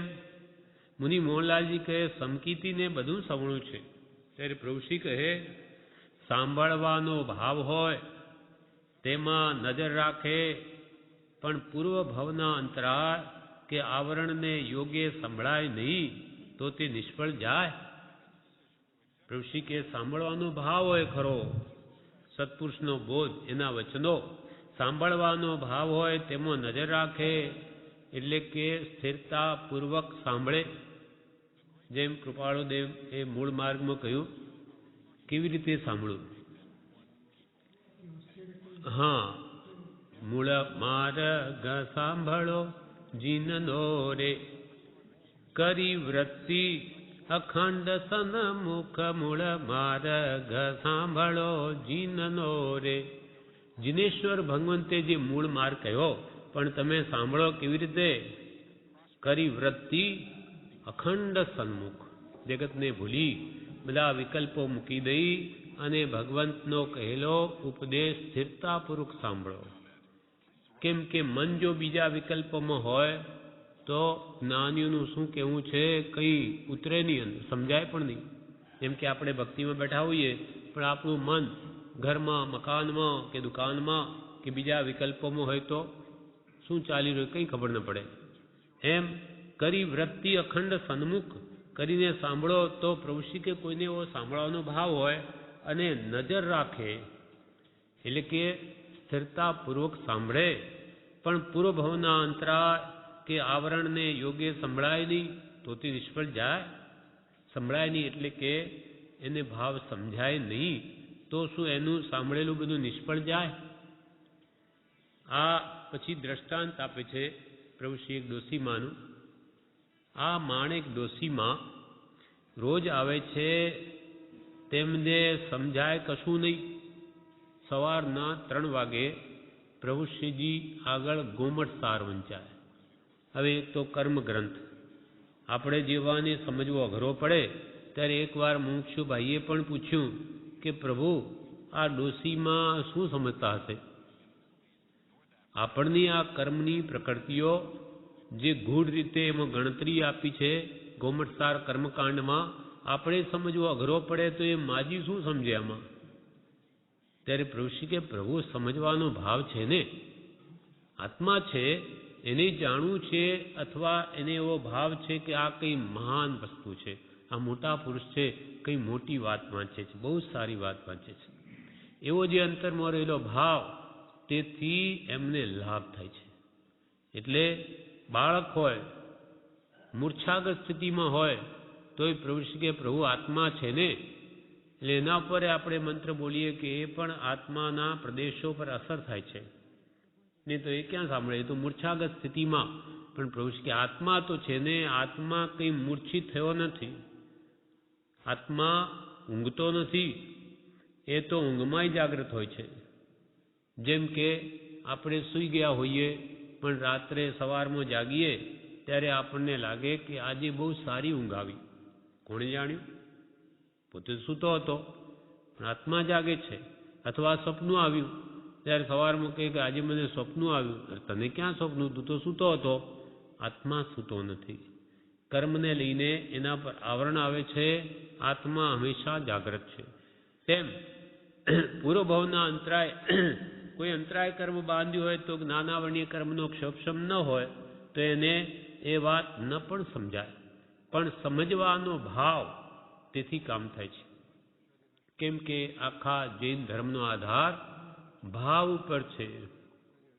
ભાવ બડો સંસાર મેં, ભાવે ભરતે સર તર્યો, ભાવે તર્યો ભુજંગ, ભાવે લંકાપતિ તર્યો, ભાવે તર્યો કુરંગ. ભાવે ભરતેશ્વર મહારાજા ઘરમાં કેવળ જ્ઞાન પ્રગટાવ્યું, સાથી ભાવથી. ભાવે તર્યો ભુજંગ, ચંડકોશિયો નાગ ભાવથી તરી ગયો. ભગવાન મહાવીરનું નિમિત્ત મળ્યું કે પૂર્વબ્રહ્મ મુનિ હતો પણ ક્રોધ કર્યો ત્યારે મળીને ચંડકોશિયો થયો, પણ ભગવાને ફરી એને જાગૃતિ આપી, પૂર્વભવનું જ્ઞાન થયું અને બધું મૂકી દીધું. નહીં તો દ્રષ્ટિ વિષ સર્પ થયેલો. એટલે કે મારી દ્રષ્ટિ પડે મરી જાય એટલે પછી મોઢું દરમો જ રાખીને રહ્યો. કીડીઓ આવીને ચાલણી જેવું શરીર કરી નાખ્યું, છતાં એ ભગવાનના ઉપદેશ એવી શક્તિ આવી ગઈ કે બધું સમતાએ સહન કરી લીધું. એમ ભાવે તર્યો ભુજંગ, અરે ભાવે લંકાપતિ તર્યો. લંકાપતિ રાવણ એ પણ ભાવથી આવતી 24સીમાં તીર્થંકર થશે. તીર્થંકર નામ પ્રકૃતિનો બંધ કર્યો છે, સાથી કર્યો ભાવથી. અને ભાવે તર્યો કુરંગ, કુરંગ એટલે હરણ. બળદેવ મુનિ રથકારક ત્રણની હુઆ એક ઠાયો, કરણ કરાવણ ને અનુમોદન સરીખો ફળ નિપજાયો. પૂજામાં આવે છે એ હરણ બળદેવ મુનિ ને જ્યાં આહારનો જોગ હોય ત્યાં લઈ આવે, કોઈ સારથવા જંગલમાં આવ્યો હોય તો ત્યાં એ દાન આપે, અને હરણ ઊભું ઊભું ભાવ કરે છે કે આહા, આવો મારે સમય ક્યારે આવશે કે જ્યારે હું પણ આવા મહાત્માઓને દાન આપીશ. એના ફળમાં એકવાર એમ બન્યું કે જે ડાળની નીચે બધા ઊભા છે ત્રણે, તેમાં ડાળ પડ્યું, ત્રણે મરી ગયા. હવે મુનિ દાન લે છે, સારથવા કોઈ ગ્રસ્ત દાન આપે છે, અને હરણ માત્ર ભાવ કરે છે. એટલે કરણ કરાવણ ને અનુમોદન સરીખો ફળ નિપજાય, ત્રણેય મરીને 5મા દેવલોકમાં ઉત્પન્ન થયા. એટલે ભાવ બડો સંસાર મેં. ભાવે जिनवर पूजिए, भावे दीजे दान, भावे भावना, भाविये भावे કેવળ જ્ઞાન, ભાવથી કેવળ જ્ઞાન સુધી પહોંચી શકાય. માટે કઈ ભાવના? તે આપણને પ્રભુશ્રી કહે છે, કૃપાલદેવ કહે છે પ્રભુશ્રીના નિમિત્તે કે આત્મ ભાવના ભાવતા જીવ લહે કેવળ જ્ઞાન રે. સંસારની ભાવના ભાવતા જીવ લહે કેવળ જ્ઞાન નહીં, સંસાર લે. મોહ વધે, સંસાર વધી જાય. પણ આત્માની ભાવના ભાવતા ભાવતા તો ઠેઠ કેવળ જ્ઞાન સુધી પહોંચી શકે છે. પહેલા સમ્યક દર્શન થાય, એ આગળ વધતા એને કેવળ જ્ઞાનને ખેંચી લાવે એવી તાકાત આત્મભાવનામાં છે. માટે સહજાત્મ સ્વરૂપ પરમગુરુ એ આત્મભાવના છે. એને જે ભાવે તે સહજાત્મ સ્વરૂપને પાવે. માટે અહીંયા કહે છે કે ભાવ સાંભળવાનો હોય પણ પૂર્વ ભવના અંતરાય અને આવરણ, નાના વર્ણીય કર્મનો આવરણના યોગે તેને સમજાય નહીં તો નિષ્ફળ જાય. આ માણેક ડોસીમાં રોજ આવે છે, તેમને સમજાય કશું નહીં, પણ સાંભળવાની ઈચ્છા કરે તો કંઈ ફાયદો થાય કે નહીં? સાંભળવાની આ માજી ઈચ્છા કરે છે તો પ્રભુશ્રી પ્રશ્ન પૂછે છે બધાને, તો એમને ફાયદો થાય કે નહીં? જો તેમાં, પાછું પોતે જ કહે છે, જો તેમાંને તેમાં માથા મારે તો કર્મ જગ્યા આપે છે. માથા મારે એટલે કે વાંચ કરે, વિચાર કરે, સાંભળ કરે તો કાળે કરીને કર્મ માગ આપે. નાના વણી કર્મનો ક્ષોભક્ષમ થાય. કરત અભ્યાસ કે જડમતી હોત સુજાન રસરી આવત જાતે શિલ પર પરત નિશા. અભ્યાસે જડ બુદ્ધિ મહાપંડિત વિદ્વાન બની શકે છે, પણ અભ્યાસે પુરુષાર્થ જોઈએ. કવિ કાળિદાસ મહાન પંડિત થઈ ગયા, જેનો કુમાર સંભવ નામનો ગ્રંથ સંસ્કૃતમાં, જેના બે અર્થ નીકળે, એ બીએમાં સંસ્કૃત વાળાનો અભ્યાસ કરાવવામાં આવે. પણ એ ખરેખર તો પહેલા મૂર્ખ હતો, સાવ મૂર્ખ. જે ડાળ ઉપર પોતે બેઠો છે એ ડાળને કાપે. એટલે એકવાર શું બન્યું કે એક છોકરી હતી, વિદ્વાન હતી, તે એને બધા જેટલા માણસો આવે તે બધાને નાપાસ કરે. એટલે એને થયું કે આ મૂર્ખી કે માનતી નથી, એને તો મૂર્ખો જ લાવીને આપો એટલે સીધી થાય. એટલે શું કર્યું, કવિ કાળિદાસ જે કહેવાયા પણ પહેલા મૂર્ખ, એટલે જે ડાળ પર બેઠો એ જ કાપે, એને પછી પકડી લાવ્યો કોઈએ. એને કહેલા શું કરે, તો કે હું લાકડા કાપું. અરે તું કે મરી જઈશ? એટલે કે હું કેવી રીતે મરી જાઉં? તું જે ડાળ પર બેઠો કાપે પડી ત્યારે તું મરી જઈશ?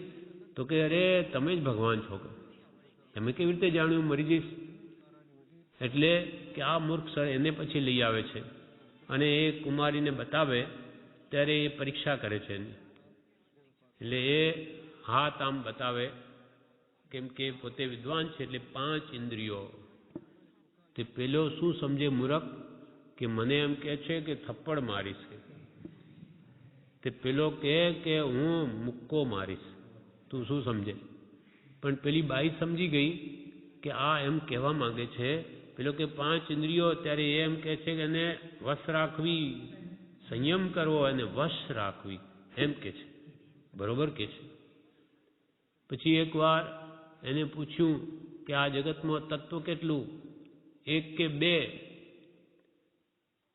ના, એને એક આંગળી કરી, એક જ આત્મા, એ સિવાય કોઈ નહીં, શ્રેષ્ઠ. ત્યારે પેલો શું સમજો કે આ એમ કે છે કે તારી એક આંખ ફોડી નાખી છે.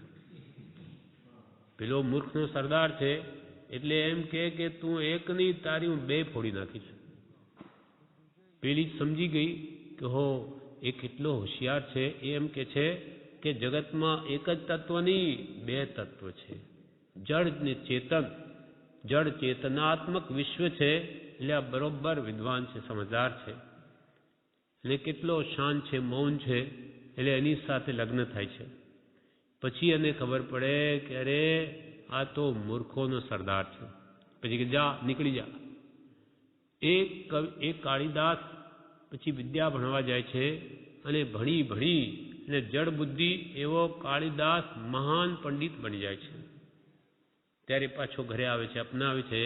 એમ કહેવાનો મતલબ કે મૂર્ખ એવો માણસ પણ ભણીને, વિદ્યા ભણીને એ જ્ઞાનાવર્ણીય માગ આપે ક્ષોભક્ષમ થતા પંડિત બની શકે, તો ભગવાનના વચનો વાંચવા વિચારવા તેના જ્ઞાનાવર્ણીય કર્મનો ક્ષોભક્ષમ કેમ નહીં થાય? બધું જ થાય, પણ કરવું હોય તો થાય, કરે તો થાય. એટલે પ્રભુશ્રી કે જો તેમાં ને તેમાં માથા મારે તો કર્મ જગ્યા આપે. જ્ઞાની અંતરમુહૂર્તમાં કોટી કર્મનો ક્ષય કરે છે. જ્ઞાની અંતરમુહૂર્તમાં કોટી કર્મનો ક્ષય કરે છે. તેમ કોઈ સમકીતી શ્રદ્ધા વાળો જીવ હોય, તેને શાસ્ત્ર સાંભળવાનું લક્ષ્ય છતાં સમજાય નહીં, તોય કઈ તે ક્રિયાનું ફળ થતું હશે કે નહીં? પ્રભુ કે જ્ઞાની અંતર્મુહૂર્તમાં જો કોટી કર્મ કાપી શકે, તો સમકીતી જીવ હોય, શ્રદ્ધા હોય જેને સત્પુરુષના વચન ઉપર, એ જીવ શાસ્ત્ર સાંભળવાનો લક્ષ્ય રાખે, છતાં કંઈ સમજાય નહીં. ભાવ હોય સાંભળવાનો પણ સમજાય નહીં. બધા અહીંયા આવે, બધાને કંઈ બધું સમજાઈ જાય? પહેલાં ન પણ સમજાય, પણ માથા માર માર કરે એટલે સાંભળ કરે તો કોઈ દિવસે પ્રભુ કે થઈ જશે, વાત સમજાઈ જશે અને ચોકટું બેસી જશે કે દેહથી આત્મા ભિન્ન છે અને તે નિત્ય છે. પણ વારંવાર સાંભળે, વાંચે, વિચારે તો થાય. એટલે પ્રભુ કે જો તેમાં ને તેમાં માથા મારે તો કર્મ જગ્યા આપે છે. નાની અંતર્મુહૂર્તમાં કોટી કર્મનો ક્ષય કરે છે. તેમ કોઈ સમકીતી શ્રદ્ધાવાળો જીવ, વ્યવહાર સમકીતી, દેવગુરુ ધર્મ પ્રત્યે જેને શ્રદ્ધા હોય, વિશ્વાસ હોય, એવો સમકીતી એટલે શ્રદ્ધાવાળો જીવ હોય, તે શાસ્ત્ર સાંભળવાનો ભાવપૂર્વક લક્ષ્ય રાખે, છતાં સમજાય નહીં, તોય કંઈ તે ક્રિયાનું ફળ થતું હશે કે નહીં? તોય એણે સાંભળ્યું ભાવથી, તો એનું ફળ થતું હશે કે નહીં? ત્યારે મુમુક્ષુ કહે, પહેલા માગધી ભાષાની ખબરે નહીં, હવે તે ગાથા વાંચતા કરતા ઠીક ફાવે છે. તે ન સમજાયા છતાં માથા મારેનું પરિણામ છે. મુમુક્ષુએ આ જ વાત કહી કે માગધી ભાષા આપણે તો જાણતા નહોતા, એના શબ્દો બોલ્યા, આ શું વળી? પણ માથા માર માર કર્યું, એનો શું ભાવ થાય, મિનિંગ થાય, અર્થ સમજતા કરતા હવે કે એમાં સમજાય છે કંઈ. જેમ કે મિચ્છામી દુક્કડમ. મિચ્છામી દુક્કડમ શું? મિથ્યા મે દુષ્કૃતમ. મિથ્યા મે એટલે મેં, દુષ્કૃત એટલે ખોટા કામો કર્યા હોય તે હે ભગવાન મિથ્યા થાઓ. મિથ્યા મે દુષ્કૃતમ મીન્સ મિચ્છામી દુક્કડમ. એમ માથા માર માર કરે તો એને એનો ભાવ સમજાય છે. તેમ મુમુક્ષુ કહે, પહેલા માગધી ભાષાની ખબરે નહીં, હવે તે ગાથા વાંચતા કરતા ઠીક ફાવે છે. તે ન સમજાયા છતાં માથા મારેનું પરિણામ છે. એના ઉપરથી આપણે શું સમજવું કે ભલે જ્ઞાની પુરુષના વચનો નહીં સમજાય તો પણ વાંચવા. એક વારની, બે વારની, 3 વાર, 4 વાર એનું એ વાંચે તો સમજાય જ ને. કેમ ન સમજાય? વ્યવહારની બધી વાતો સમજાય, પરમાર્થ કેમ ન સમજાય? એનો વધારે પરિચય નથી, એ પરિચય બહુ કરે તો બધું સમજાય. ગરજ જોઈએ. એટલે કૃપાલ કે દરેક કાર્યની પ્રાથમિક ભૂમિકા મુશ્કેલ હોય છે. શરૂઆતમાં મુશ્કેલી જણાય, પણ જેમ જેમ એને ગમ પડતી જાય, સમજણ આવતી જાય, પછી તો એને એના વગર ગમે પણ નહીં. ઉત્તમ ખોરાક આત્મા માટે સ્વાધ્યાય વાંચન ન મળે તો એને લુખું લાગે, દિવસ સારો નહીં ગયો માને, જેને વાંચનનો અભ્યાસ પડી ગયો તેને. એટલે નીતિમાં કહ્યું છે, કાવ્ય શાસ્ત્ર વિનોદેન કાલો ગચ્છતિ ધીમતામ વ્યસનેન ચ મૂર્ખાણામ નિદ્રિયા કલહે નવા. કાલો ગચ્છન્તિ ધીમતામ. કાવ્ય શાસ્ત્ર વિનોદેન. કાવ્ય કે શાસ્ત્રમાં રમવારૂપ વિનોદ, એમાં આનંદ આવે ને. એ વિનોદ સામો માને સત્પુરુષના વચનો વાંચવામાં, એની કવિતાઓ કે આત્મસિદ્ધિ વગેરે જેવું ગાવામાં, કોઈ પદો ગાવામાં. કાવ્ય શાસ્ત્ર વિનોદેન કાલો ગચ્છન્તિ ધીમતામ. ધીમત, ધી એટલે બુદ્ધિ. એવા બુદ્ધિવાળ માનવનો કાળ સમો જાય. કાલો ગચ્છન્તિ ધીમતામ, આમાં કાવ્ય શાસ્ત્ર વિનોદેન. કાવ્ય શાસ્ત્રોના વાંચન વિચારમાં સજ્જન, બુદ્ધિમાન એટલે સાચા વિચારવાન પુરુષોનો કાળ વ્યતીત થાય છે. એના વગર એને ગમે નહીં. જ્યારે વ્યસની હોય તેને વ્યસનેન ચ મૂર્ખાણામ નિદ્રિયા કલહેનવા. જે વ્યસનીઓ છે, મૂર્ખા છે, તેનો કાળ સામો પસાર થાય તો કે એક તો વ્યસનમાં, ચ મૂર્ખાણમ નિદ્રિયા ઊંઘવામાં, નિદ્રિયા કલહેનવા કે કલહ કરવામાં, ક્લેશ કરવામાં, ઝઘડા કરવામાં, રાગદેશ કરવામાં, આવા મૂર્ખો કે વ્યસની જીવોનો આમો કાળ જાય છે. એટલે ઉત્તમ શાસ્ત્રમાં જો રસ પડી ગયો તો એ માથા માર કરવાનું આ પરિણામ આવે કે સત્પુરુષના વચન વગર કે ભક્તિ વગર એને ગમે નહીં. શરૂઆતમાં ભલે એને તકલીફ જણાય, પણ પછી એને વસ્તુ સ્વરૂપ સમજાઈ ગયા પછી બહાર ભાવ જતો જ નથી. એટલે મુમુક્ષુ કહે પહેલા આ હવે ગાથા વાંચતા ઠીક ફાવે છે તે ન સમજાય છતાં માથા માર્યાનું પરિણામ છે. હવે પ્રભુશ્રી કહે એ ગુડગુડિયો વૈષ્ણવ, તેથી તેને પહેલા તો બધાની પેઠે વૈકુંઠ, ગોલોક અને એવો ખ્યાલ હશે, પણ હવે શાસ્ત્રમાં કેવી ગમ પડે છે. બ્રહ્મચારીજી માટે કહ્યું છે કે આ ગુડગુડિયો વૈષ્ણવ કેવો હતો ને કેવો થઈ ગયો. 11 વર્ષ પ્રભુશ્રીના સમાગમમાં રહ્યા એટલે કે પહેલા તો એને જાણે વૈષ્ણવ સંપ્રદાયના એટલે વૈકુંઠ ને ગોલોક ત્યાં ભગવાન રહેતા હશે વૈકુંઠમાં, એવા એને ખ્યાલ હશે.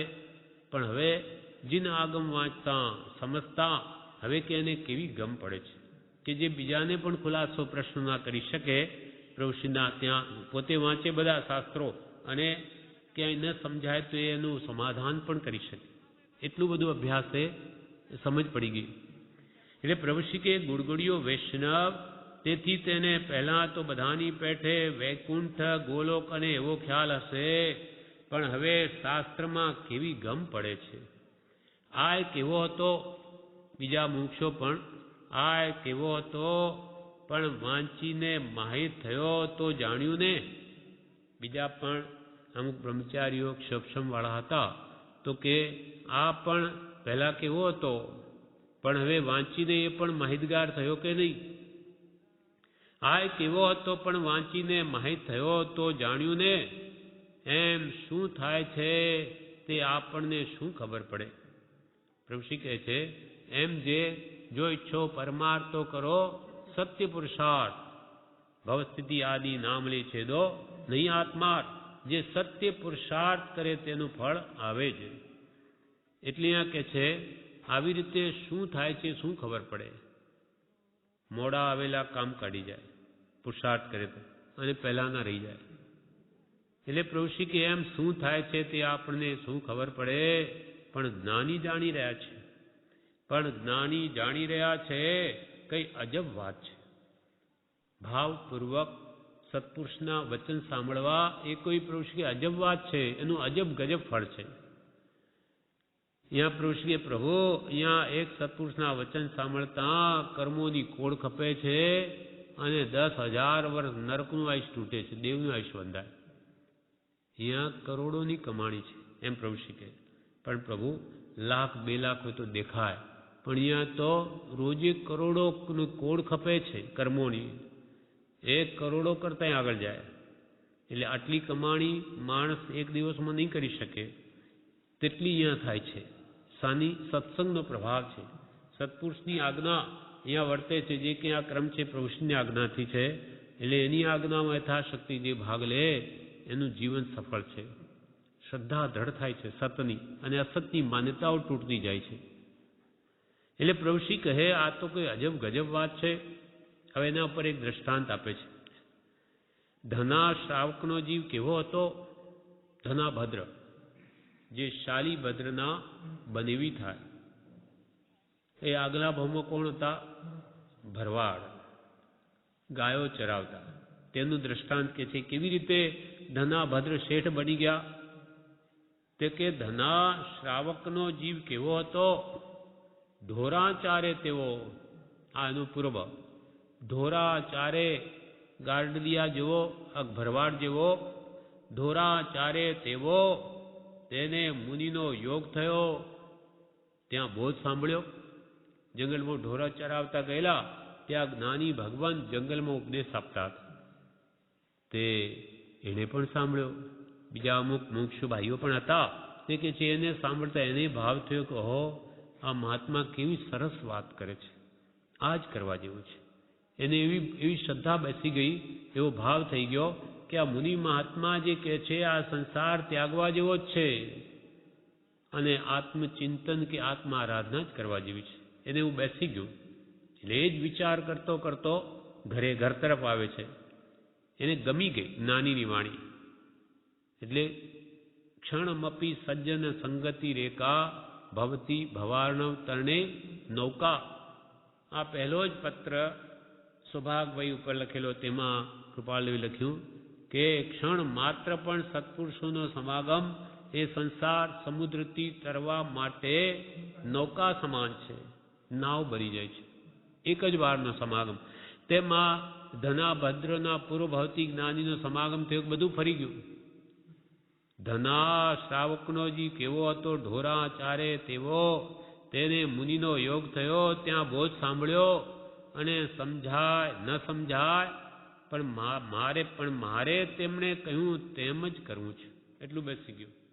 કંઈ ભરવાડ છે, કંઈ શાસ્ત્રો ભણ્યા નથી, કંઈ વિશેષ ક્ષોભક્ષમ પણ નથી, પણ વાત એટલી શ્રદ્ધામાં બેસી ગઈ કે મારે આ જ કરવું છે. આ મુનિએ જેમ કરે એમ જ કરવું છે. પણ સમજાય ન સમજાય પણ મારે તેમણે કહ્યું તેમ કરવું છે. આ વ્રત લઉં કે આ વ્રત લઉં, કયું વ્રત લઉં હું? આ વ્રત લઉં કે આ વ્રત લઉં એમ ભાવના રહી હતી અને કંઈ કર્યું નહોતું. છતાં એટલામાં ભાવના ને ભાવનામાં મરણ થવાથી દેવ થઈને ચવીને ધનો શ્રાવક થઈ મોટો લક્ષાધિપતિ થયો. ભાવના ને ભાવના ઘરે જતા જતા કયું વ્રત લઉં, દીક્ષા લઉં, કેમ કરું, એવા ભાવ ઉત્તમ ભાવમાં જ ચાલી રહ્યો છે. એટલામાં સામે વાઘ મળ્યો, એને ફાડી ખાધો, એ મરી ગયો. પણ એ ભાવના એ જ હતી માટે મરીને સીધો દેવલોકમાં ગયો અને ત્યાંથી ચવીને ધના ભદ્ર થયો. શાલીભદ્રાના બનેવી. શાલીભદ્ર પણ કેવા 32 જેની સ્ત્રીઓ હતી અને કેવી રિદ્ધિ, દેવતાએ રિદ્ધિ ભોગવતા હતા. દેવલોકથી 32 પેટીઓ આવે રોજે. એના બાપ પિતાનો એટલો બધો મોહ હતો પુત્ર પર, એવો શાલીભદ્રના બનેવી થાય. અને એમની 8 પત્નીઓ હતી ધનાભદ્રને. એટલે આ પ્રભુ કહે છે એ ભાવનાને ભાવનામાં મરણ થવાથી દેવ થઈને ચવીને ધનો શ્રાવકથી મોટો લક્ષાધિપતિ થયો. કેટલીય કન્યાઓ પરણ્યો. 8 કન્યાઓ હતી. કેટલીય કન્યાઓ પરણ્યો અને મોક્ષની તૈયારી કરી. 8 કન્યાઓમાં એક દિવસ સુભદ્રા, જે શાલીભદ્રની બહેન, ધનાભદ્રની સ્ત્રી થાય, એટલે એ એમને નવડાવે છે તો એના આંખમાંથી આંસુ પડ્યા એના ઉપર, ધનાભદ્ર ઉપર. ધનાભદ્રે બોલ્યા કે કેમ, શું દુઃખ છે, આંખમાંથી આંસુ કેમ પડે છે?